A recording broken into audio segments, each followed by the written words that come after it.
When I returned home, I found the shoes of another woman in the hallway. I had been away suffering through long hours of difficult delivery and was relieved to be finally home with my newborn. My few days old daughter was sleeping soundly in my arms. However, my heart was thumping faster and faster despite her calm breathing. I quietly walked into the back of the house, trying not to make sound with my footsteps. It was probably the only relief that my daughter was asleep. When I got to the bedroom door, I heard my husband and a mysterious woman chatting happily. I was choked by the surge of shock, and my mind went blank. In the midst of it all, I managed to keep my sanity with the presence of a tiny new life in my arms. I felt sorry for putting her in the middle of such a painful situation and apologized to her in my head. I gently opened the door and looked through the narrow crack to see what was going on inside. There they were. Oh my God, it's her. My husband Jordan and I met at a volunteer group. My friend Christy invited me to go with her, and there he was. He was friendly and funny and talked to us frankly. Not only was he a good communicator, but he was also very active in volunteer activities.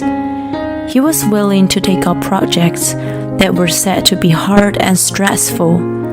He was admired by people around him, and of course, I was one of them. Because of his intended experience, he had no trouble getting the job he wanted.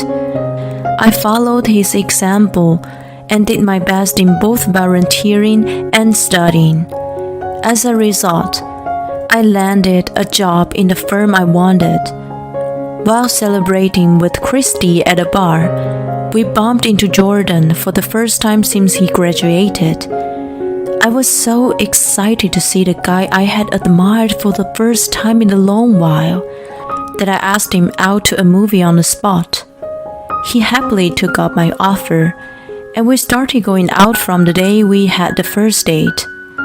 A year later, we were married.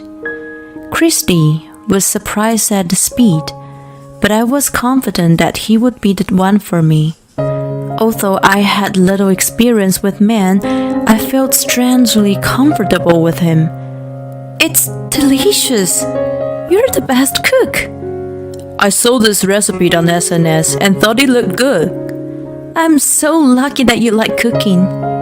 It's nothing compared to your study. It's hard, isn't it? I nodded as I got the gumbo he prepared for me. I was in the middle of preparing for the difficult certification exam. Since we both had a job, we had divided the housework between him for the cooking and me for the cleaning, but I had been leaving the most to him. I was planning to get myself back to the chores after the exam was over. It must have been tiring to take care of the house while working, but he had taken up the extra without a grim look on his face. I was glad to have found a wonderful man. After that, I passed the exam with flying colors. He was happy for me, and I was able to earn more income with the certification. However, our relationship took an unexpected turn. One day, I felt strangely ill and left work early to go to the doctor. There, the doctor told me the unthinkable. I'm back. Hey, hon. As soon as I heard Jordan's voice, I rushed to the front door. He cocked his head to the side as he took off his jacket. What's up? You're in a good mood. Of course. We are having a baby. The reason for my poor health was pregnancy. When the doctor told me, I was surprised, but also overjoyed.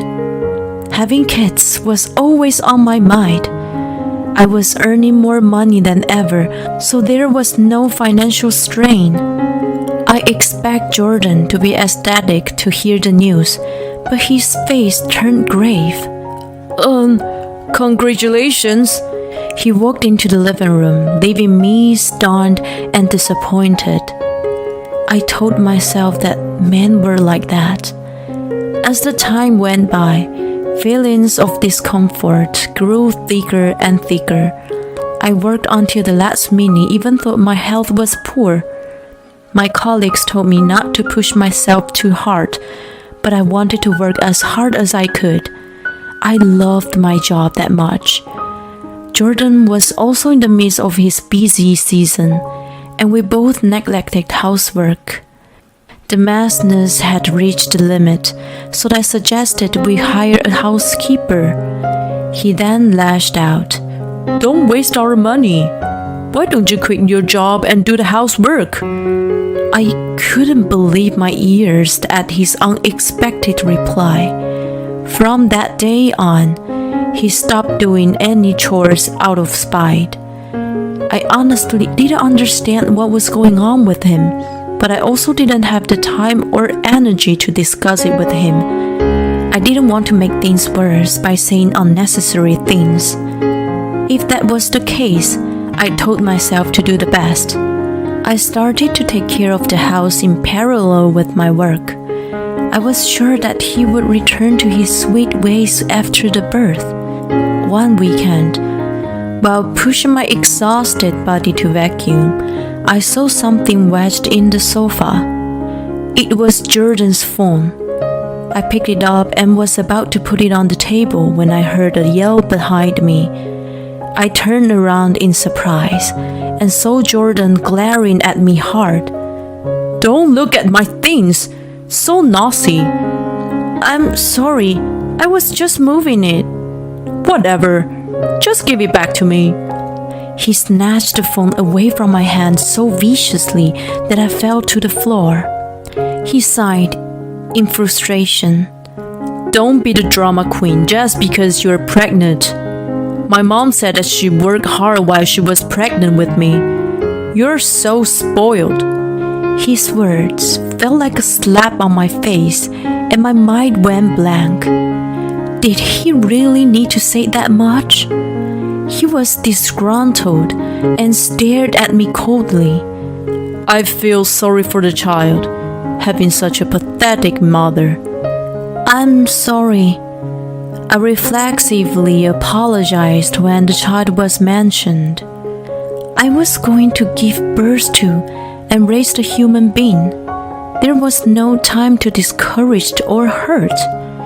I apologize for looking at your phone, so don't talk to me like that. Are you blaming me now?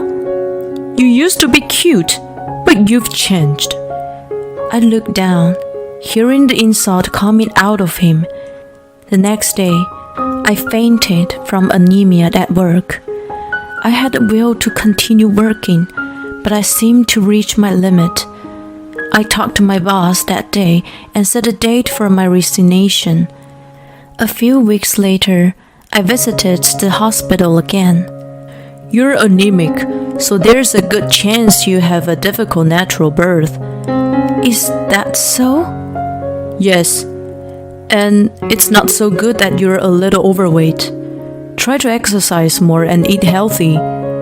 I had countless ideas of what was being said. Jordan's food was tasty, but it was often oily and heavy with high in fat and sugar, the kind of food that so-called men enjoyed. I normally got them all, justifying as storing stamina for busy work. After I became pregnant and started cooking for myself, I thought I had kept the amount in moderation, but it was still not enough. Jordan also looked at me with disdain when he saw me. I wonder if the change in his attitude was also due to my weight gain. We hardly spoke to each other anymore, and our relationship had grown cold. Although I wanted to improve the situation, I had no idea what to do. A few days later, I woke up to find Jordan asleep on the sofa. I could smell the faint odor of alcohol. which made me assume he had come home early in the morning. As I wondered if he had taken out his clients, I covered him with a blanket and noticed something slip out of his pocket. It was a card for a motel known for people to conduct shady business in. Looking at the black card, which gave off an air of unnecessary sophistication, I instantly felt the blood rush to my head. "Wake up!" "What the? Leave me alone!" "Leave you alone? What the heck is this? I'm getting a divorce." His eyes swarmed as I held the card out in front of him. That was the best proof of all. As if the floodgate was opened, my accumulated dissatisfaction poured out of my mouth. Once it started, I couldn't stop it, and the words just flooded out. Tears began to stream down my face, and I felt sorry for myself. I couldn't help but cry out for my brother. We were tight-knit, and he was always there for me whenever I was in need. It was a remnant of my childhood. I still called out to him when my emotions were running high. I knew I had to stop doing that, but when I was in panic, my mouth moved before I could think. I expected Jordan to laugh at me, but his face turned pale to my surprise. "I'm sorry. It's my fault. I apologize for everything I've done, and I'll start doing the housework. Please don't mention divorce. It's going to cause trouble for your brother, so please." He got down on his knees and apologized right then and there. Although I was stunned by the sudden turn of events, looking at the top of his head made me angry again. I called a divorce lawyer anyway afterward, and the day ended there. A few months later, I was in the cab headed for the hospital. Contractions started in the morning, so I ran some errands first and headed straight there. Although I had been taking care to improve my health since the doctor's warning, I was going to end up in the hospital for a bit longer. I sent a message to Jordan, asking him to take care of the house and lean back against the seat. Since that day, he had done his best to take care of the house as he promised and had made my life a lot more comfortable. I was well aware that it wasn't because he cared about me. I knew that, so I didn't even ask him to be at the delivery. I was going to give birth alone and raise the child by myself. I was determined to do so and pat my stomach. After the birth and rest, I returned home. My daughter was sleeping comfortably in my arms. When I went inside, I found, as I had expected, the shoes of another woman. I felt sorry to putting her in the middle of such a painful situation and apologized to her in my head. Then I went straight to the bedroom and found Jordan and Christy lying naked on the bed. They both froze for a moment, then started freaking out. "Oh no, this isn't what you think!" "Honey, listen to me!" They ranted and raved, but it was no longer any of my business. "I'll contact you about the alimony and child support later through my lawyer. In the meantime, can you two strangers get out of my house? This is my house." "Strangers?" "Yes, strangers. Come on." "What are you talking about? This is my house too, and I'm not leaving. Anyway, I know you had an affair. If it's not my kid, then there's no reason for me to pay child support." Jordan puffed out his nostrils. Christy, who was a nurse, told him that the gestation period was 40 weeks, so mine was off. He counted backward from my due date and realized that I got pregnant on the day he went on his business trip. That meant that my daughter must have been another man's and not his. He was proud of himself after he said it all, but Christy was looking down in silence. That was not surprising. He was making a big mistake. Seriously? You need to take up proper sex education. Christy, you're a nurse. Please, teach him the right stuff. After seeing her tremble in fear, I turned to Jordan. I explained that the due date was not from the day of implantation, but calculated from the first date of the mother's last menstrual period. I also added that it was hardly ever right on time. There was no way that Christy didn't know that. In other words, she knew and gave him the misinformation, probably to discredit me. Were you trying to get us divorced by blaming me and try to get a share of the property? No way! If you could get a scoop on a popular tax consultant having an affair and getting a divorce, you might have been able to get a lot of money, right? I became a licensed tax accountant while working and then turned my career into writing.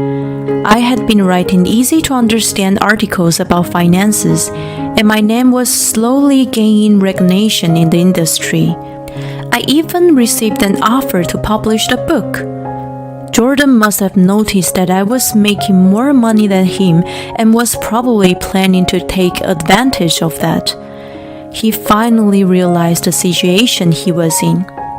Anyway, we're still married. Oh, about that. I've already served you with divorce papers. What? His stupid face almost cracked me up, but I managed to hold it together. The day I went into labor, I stopped my lawyer's office before going to the hospital. I had already hired a professional to find out the other woman and collect evidence of the affair. The dashcam recorded their candid conversations such as, "How stupid is she not realizing about us? Too bad to divorce, she's loaded now." I found out that he was also spending our savings on her. Get it? My brother bought his house, and it's in my name. You strangers who got nothing to do with it are not allowed to stay here. If you don't start moving, I will call my lawyers and the police. I threw their belongings out the window as I declared. The two finally understood the gravity of the situation and began to get dressed. I shouted at them as they walked out with their tail between their legs. I won't go easy on the alimony. A few months later, "Hey, you're on the TV again. This isn't a muscle training show. I'm a muscle lawyer, you know. Look, Vicky, my biceps." Don't teach her weird things. My daughter, Victoria, and I are living near my parents now. My brother comes over almost every day, and he's always so smitten with Vicky. I bet his client would be shocked to see the talented lawyer sought after on TV melts at the sight of my niece. After that, my brother sent legal documents with a DNA certificates to Jordan's parents. It was proof that Vicky was his legitimate daughter. He also sent a statement of alimony and child support, as well as the reimbursement for the use of the savings. Jordan knew that my brother could easily do something like this, so he simply apologized when I mentioned divorce that day. Although he and Christy resented my brother and left slanderous comments on his SNS and blog, they were immediately sued for defamation. Furthermore, a group of people active on the internet called the Identification Team pinned them down right away. I am not as famous as my brother, but I am recently become known to the public. A popular blogger and the easy-to-understand tax consultant, Sky's ex-husband is a criminal. When I saw the article title, I almost fell over. Christy was also identified in the article, and the image of them she had uploaded to her SNS in the past was revealed. She received bashings and has now quit her job as a nurse. The article prompted my fellow members to the volunteer group to contact me. They say that Jordan had a bad reputation since he was a student. Although he was good to his juniors, he pushed troublesome jobs to his peers. He also always took the initiative in doing the most prominent jobs. The company he wanted to work for was putting a lot of effort into volunteer work, so he only volunteered to score points to get hired. The only reason he was kind to me was because he was a womanizer. He had a tendency to easily get involved with a woman. He is now lining up for a soup kitchen organized by a volunteer group. I hear there's a woman next to him, so it must be Christy. Seriously, I had no sense in choosing a guy. If you're going to get married again, get a guy like me, sis, says a never married single guy. Vicky is beaming happily in his arms. The future I'm going to share with this girl has just begun.